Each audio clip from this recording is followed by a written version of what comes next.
Hey everyone, it's Traci Fischer with Marketplace Sotheby's International Realty, and today we're going to be talking about effective strategies for selling your home on the market. You've probably heard in the news lately that homes are just flying off the shelf. It's a great time to be a seller, but it takes a lot more than just putting a sign on your yard and having your broker put it on the MLS. There are a number of considerations that need to be taken into account in order to make sure that your home is marketed and presented and priced effectively to make sure that we're maximizing your net proceeds and selling within your desired timeline. First, we need to know the fair market value of your home. I'll come over, take a tour of your home, and you can show me things like updates that you've done, updates that you'd like to do, and we take things into consideration of how this is going to be viewed in the marketplace. I also run a comparative market analysis on your home, using the same data that appraisers will be looking at for pricing effectively. Things like the same number of beds, baths, square footage, lot size, amenities and features of homes that have sold in a nearby radius. We'll also discuss if you're going to be living in your home while it's on the market or if the home will be vacant. Either way, staging is a must. A staged home sells for 17% higher than a non-staged home. The purpose of staging is really to help the buyer visualize themselves in your home.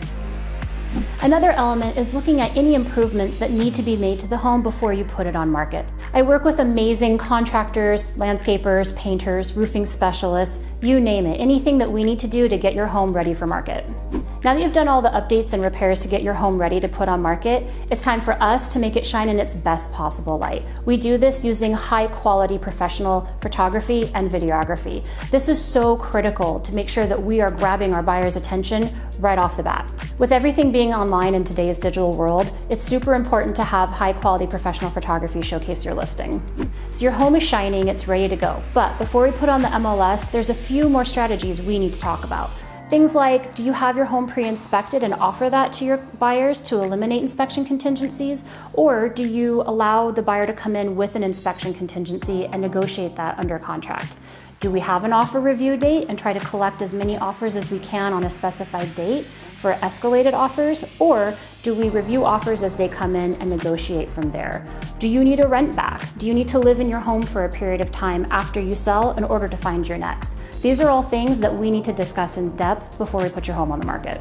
So now your home is on the market. It's active, it's ready to go, and we're starting to get some showings scheduled. Let's say we have an offer review date and we've collected offers and we're going to be reviewing them at a specific date and time. You have multiple offers. How do you decide which one to choose? That's where I come in. I have an effective strategy for analyzing each and every single offer and being able to help you understand the different terms and how they're going to impact you in your closing.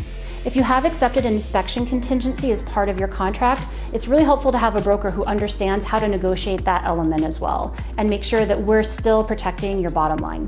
Now we come to appraisal. If you have financing terms within your contract, then the lender is going to order a third-party appraisal to make sure the home is still going to appraise at fair market value.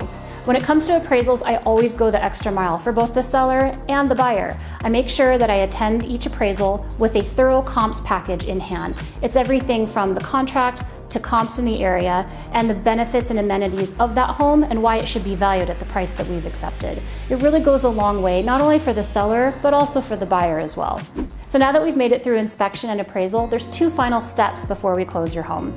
The buyer will likely do a walkthrough, which means you just need to make sure that the home has been emptied of your belongings and nicely cleaned for them to tour.